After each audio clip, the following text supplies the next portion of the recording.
everyone, I'm LaDawn Davis. Thanks so much for tuning in. Topping the news tonight, Attorney General the Honorable Allyson Maynard-Gibson launching for the first time in the Bahamas a code of ethics for prosecutors. The document expected to govern how prosecutors operate with a focus on being transparent and fair in their judicial proceedings.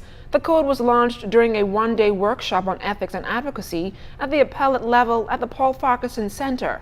Jimenita Swain reports. Prosecutors from the Attorney General's office, magistrates, police, and others from the defense bar gathered at the Paul Farquharson Center for the reveal of the first ever code of ethics for prosecutors in the Bahamas. The document will not replace the professional code of conduct that exists for attorneys. The 9-point code covers areas that are expected to address conduct during trial, competency, responsibility, and impartiality.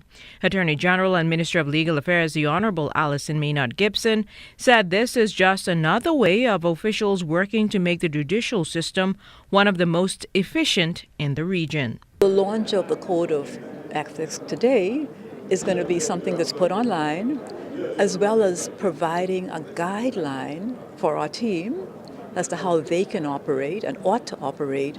The public will now know the basis upon which we make our decisions. This is a journey. Efficiency of the administration of justice is a journey for everybody within our board. It's not just people in the office of the Attorney General. We all have to know. We want everybody to know the basis upon which we make our decisions.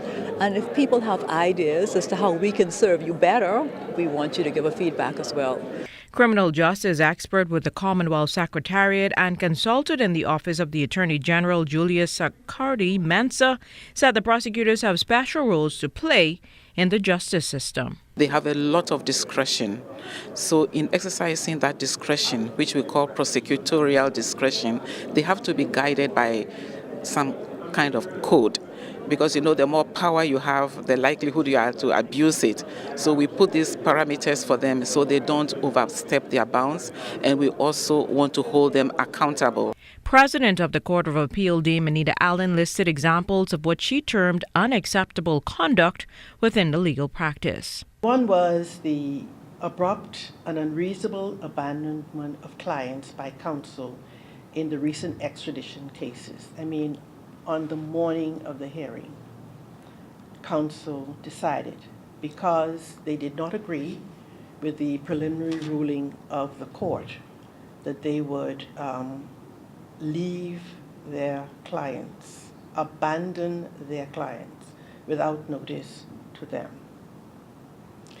And in the case of one counsel, subsequently, he prepared the submissions for his clients and sat in the court throughout the hearing and watched his clients struggle with the questions from the bench. The Attorney General says the Code of Ethics will be available online for members of the public to appraise themselves with a view of boosting confidence in the integrity of the criminal justice system. Jimenita Swain, ZNS Network News.